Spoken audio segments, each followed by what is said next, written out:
Greetings to the class of 2021. Hello to all the students, family members, and friends.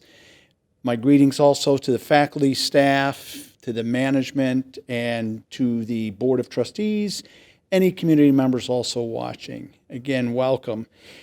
It's a privilege for me to be here to speak with all of you for a short time here. My name is Scott Ochs. I'm the chair of the Criminal Justice Program, also criminal justice professor. I began way back in 1987 as an adjunct instructor in criminal justice, and then I started full-time in 1993. So now, about 28 years later of full-time teaching, I am retiring. So again, thank you for this honor and privilege to be here with you. The way I got involved in this community college back in 1987, I was running a program for runaway and homeless youth in alternatives to incarceration. And that was in Cortland County. I had done my bachelor's degree at SUNY Cortland, Sociology, Criminology, my master's degree at John Jay College of Criminal Justice in New York City, and then I worked for 15 years in the criminal justice system. And I got to tell you, I never envisioned teaching in a community college. I had a graduate professor suggest it to me as a career option, but it was nowhere in my thoughts. And so I ventured to TC3 in 1987 to meet with the Criminal Justice Program chair, Jim Nichols, my predecessor.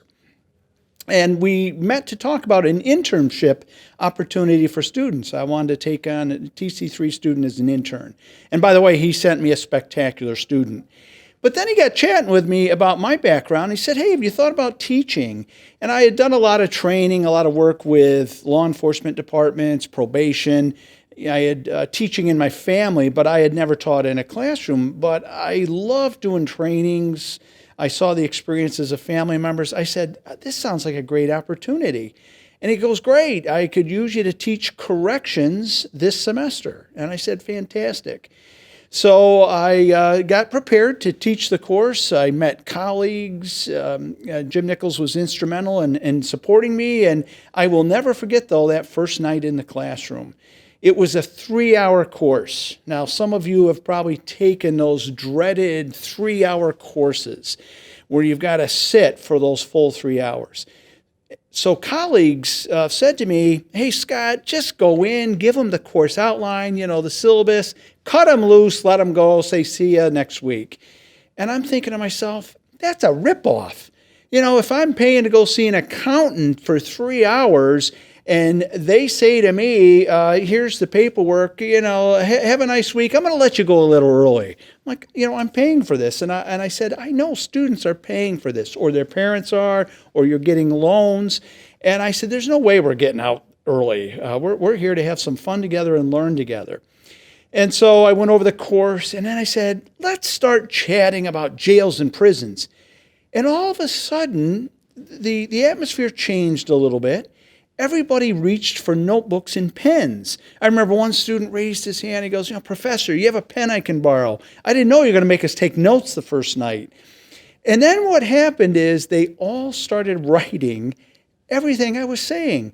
Now, you might be all sitting there saying, well, what did you expect? Well, that's just it. I didn't know what to expect. I had never been an instructor or professor. I had only been on the side of the classroom that you all sit on as students.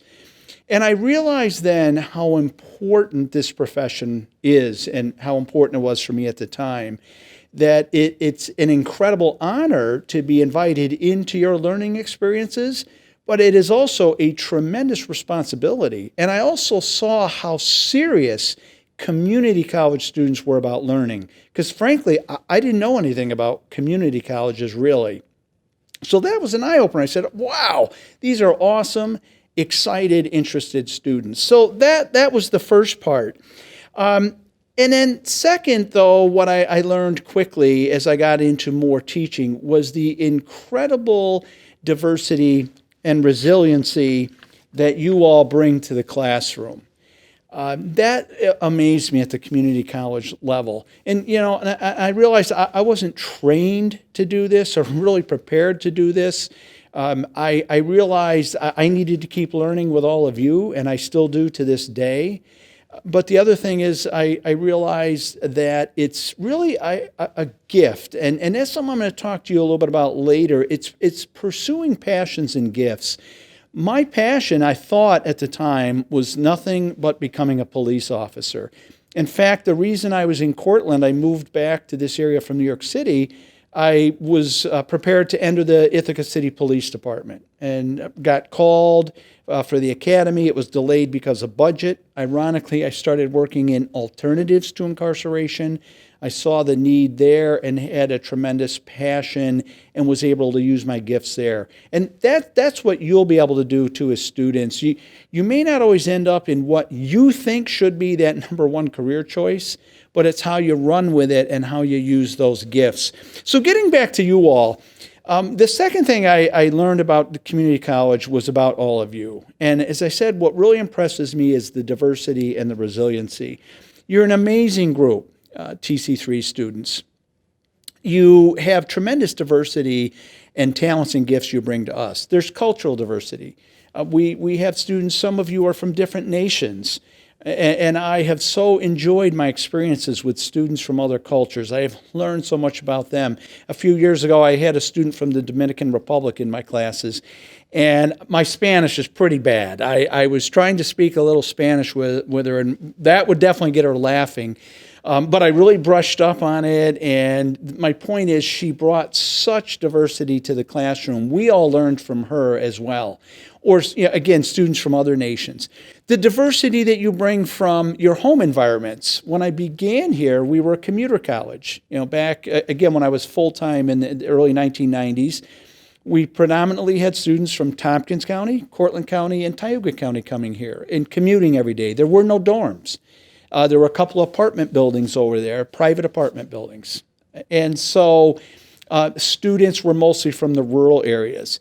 And then we expanded our college. We developed housing. We developed athletics.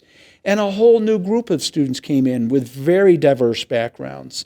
So we had students coming to us from urban areas. I worked in New York City. I did my graduate work there. I love New York City. I love urban areas. I love chatting with students from those areas. I grew up in a rural community south of here, Owego, and so I really enjoy the rural experience. Students that might be from suburban areas like Long Island and Westchester County or Rockland County downstate. And so that is another huge connection. And what I really appreciate about community college students is that diversity. The other thing that we see is age diversity. We call them non-traditional students and traditional students. And non-traditional students are students, obviously, who aren't coming right out of high school. And perhaps they've worked in careers or jobs for several years, or took a time out on life to explore other options, maybe they're parents with children. I've even worked with ex-offenders here at the college who became spectacular students and are now professionals. So the diversity that you all bring from age groups, from cultural experiences, from where you live, from work experiences, that makes a community college unique. And that's why I chose to stay here all these decades. I taught at Lemoyne College. It was awesome, great little four-year college.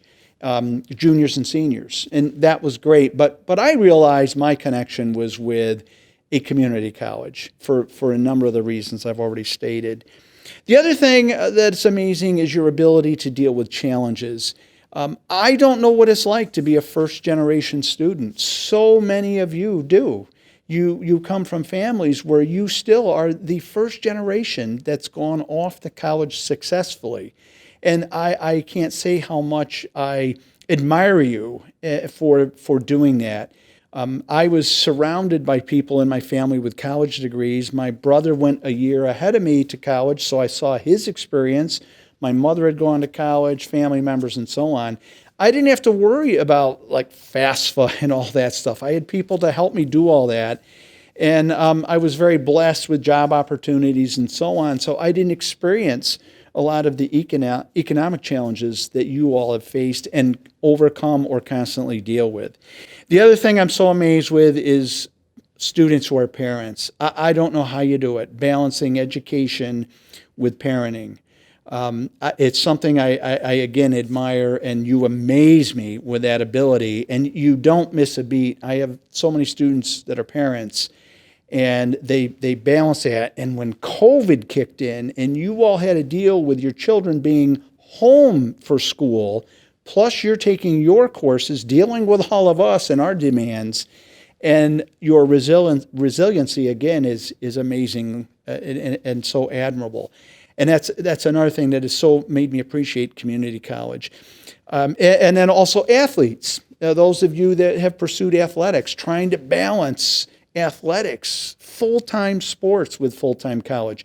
Those of you that work, that deal with personal setbacks. When COVID hit, we all dealt with COVID. I think for you, though, for students, it had to be more challenging than for me as a professor. The college gave me computers to use. The college gave me the technology. They gave me technology support and all sorts of training. Some of you have taken courses on your phones. You had to find Wi-Fi hotspots to sit in to continue your course, yet you refused to quit.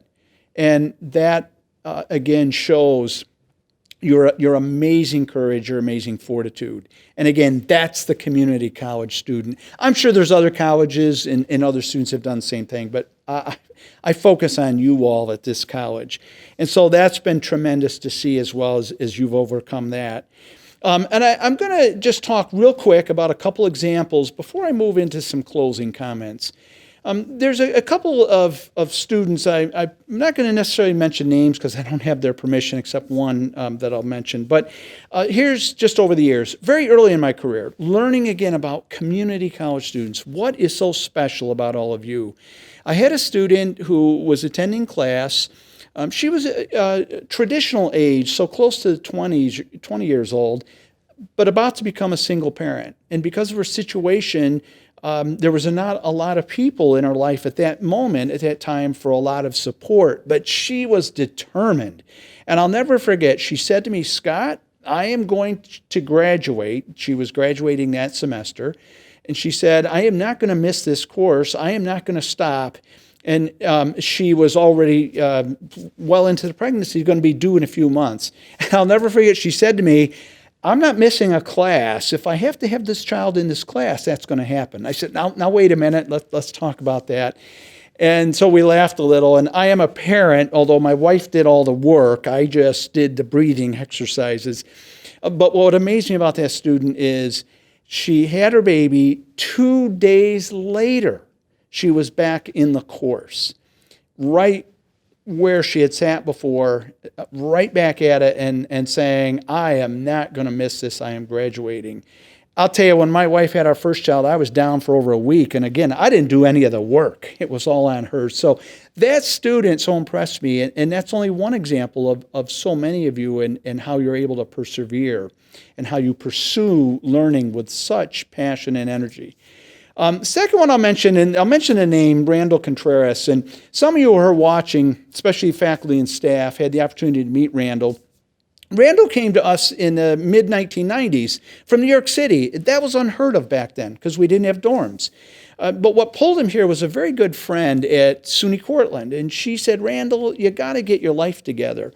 Randall admittedly was at the time running with gangs. He was trying to deal drugs, and he was looking at either sometime getting in serious legal trouble or even serious harm or death because of that dangerous choices. And Randall was brilliant, I can tell you that. So Randall came here, and I met him. I had the great opportunity to have him in several classes, and he met other professors, and he succeeded. His writing was outstanding. And I remember chatting with him once, and I said, "Randall, your writing is just off the charts. It's brilliant. You really ought to think about academia." And of course, I use that word not thinking he might not know what I'm talking about. I really didn't know what I was talking about. I was still new to academia. But long story short, he graduates, he moves on, we lose touch, and over a decade later, probably close to at least 15 years, I got an email, and it was from Randall Contreras. And he said, "Hi, Scott. I don't know if you remember me." I did. And he said, "I'm now a professor in the California California university system. I'm teaching and researching. I just finished my first book. I'm going to send it to you. And I have that book, The Stick-Up Kids, and some of you graduating who have had my classes read that book. And it's an amazing book that he wrote about. He went back to New York City to research gang life and the illegal crack industry and its involvement, its lure into people's lives and how to overcome that. And Randall spoke then at graduation several years ago. Best graduation speech I've ever seen. Far better than what I'm delivering here. Randall was amazing. And what I remember he said at the end was, for him, TC3 was the college of second chances. For some of you, maybe that's been your journey. For others, it's been the college of the first chance, and you've succeeded through that. But others may have had to try several times, or maybe went elsewhere and came here and then succeeded. And that was important. Randall talked about, there are failures, there are challenges, but we can learn through them. And the last example I'll give you was a student in recent times, a student athlete who came here from a small city and lived on campus. So again, a traditional student right out of high school, and her goal was to get into the criminal justice system, into the courts, but basketball, huge passion for basketball. Very successful student, and I remember when she was graduating, she was looking at transfer colleges and looking for opportunities to play basketball. And I'm telling this story because this is all about relationships. That's the other thing that's amazing about TC3 and working with all of you students is the relationships we develop and that I've developed as a professor and mentor and advisor with you, and the exchange I get from that, how I grow as a person and learn as a person. And so at any rate, Jelena called me Scott. A lot of my students do, which I always say is fine. And she popped into my office. She was very excited, a coach from the northern part of the state in the Adirondacks. A beautiful area, but very remote and mountainous and tough winters.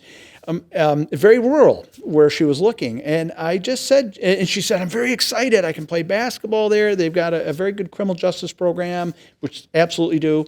But I said, Jelena, you told me you like cities, right? And she, yeah. What should I do? I said, just go visit. Go take a look. And she said, yeah, the coach wants me to come. She got back and she said, what was I thinking? It's beautiful, but it's mountains, it's snow, it's snowmobiles. Nothing wrong with that, spectacular.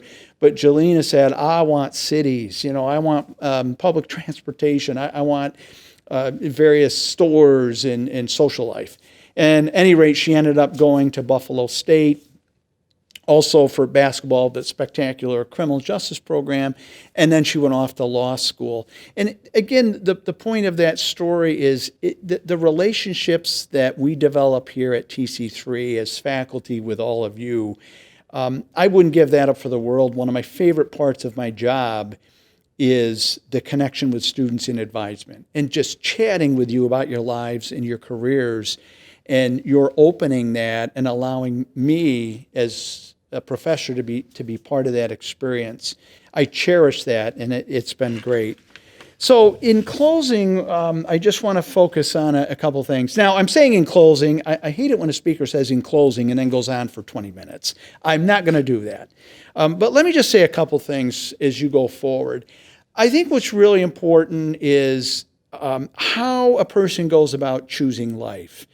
And I really believe in life, there's two options, and no matter what you do, whether you're in criminal justice, nursing, accounting, computing, graphics, whatever it is, in life we can choose to be participators or observers. And the participator is the person that takes lead when necessary, doesn't sit back and just remain silent, fights for human justice as well as social justice. And we can all do that no matter what our jobs are. Now, we just saw an amazing trial come to closure in Minnesota. And I'm sure you all know what I'm talking about, the case with Chauvin, the police officer who was convicted, former police officer. But my point of bringing this example up was the examples of participators versus observers. A 9-year-old chose to be a participator. A 9-year-old testified in the courtroom. A 17-year-old chose to be a participator by filming and then testifying and refusing to back down. And countless others at that scene. An EMT chose to be a participator. Even though she couldn't enter the scene and assist Mr. Floyd, she later did what she could as a human being to bring about social justice. During COVID, we've seen amazing individuals rise up in the health industry who are participators, nurses and doctors and health field employees who were the last ones to spend time with a person who might be dying of COVID at the hospital, who couldn't be with loved ones.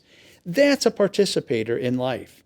A participator in life can be a person at a cashier job who simply talks to a person who maybe is having a rough time, is expressing concern, or a colleague, or a coworker. So to be a participator doesn't mean you have to have a title of leadership. So I urge you, be participators in whatever you do, no matter whether it's your career dream job, or whether it's just a stepping stone. How you approach that then determines where you go next. And just a second, I already kind of mentioned this a little bit, and Randall was great when he spoke about this. Dealing with setbacks, we all have them. I still have them in my life, and failures. And I use that word. I think it's okay to say that word. When I was in college as a junior, I had to take a math elective. It was like a pre-calculus or calculus. It was like foreign language to me. And I didn't like the course, and I'll admit, I was terrible. I blew it off. I didn't go all the time. I failed the midterm. That's a failure. I failed the midterm. I'm not proud of that. But I said, oh my gosh, I got to graduate. I remember talking to my advisor, and he said, it's on you. What can I tell you? You needed to graduate. I know you got the ability. You decide whether or not you want to do it.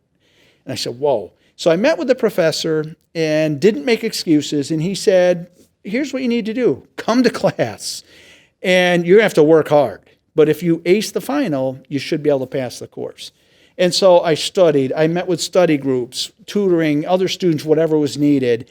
And I was able to do what I needed to pass. Now, I only passed. I'm not proud of that grade. But my point is, I learned. I never did that again. I learned the importance of attending and participating in a course that I might think really was not connected to my major. And that was one of the best learning experiences I had. And the last thing I just want to share with you is there are going to be plenty of people in this world telling you what you cannot do. Don't be one of those. Don't succumb to the cannots. Show people what you can do. Now, I'm being realistic. If I say I wanted to be the president of this college, I just can't do it. Well, I've chosen not to pursue PhDs and those kinds of things. If I wanted to be president, I would need to do all that, right? So there are certainly minimum things we have to do in our lives to attain certain goals.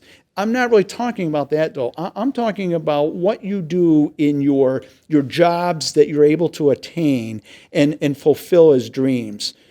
Like once I did become a college professor, I wanted to become department chair. I wanted to stay here for my career and attain that lifelong dream, which developed into my new dream.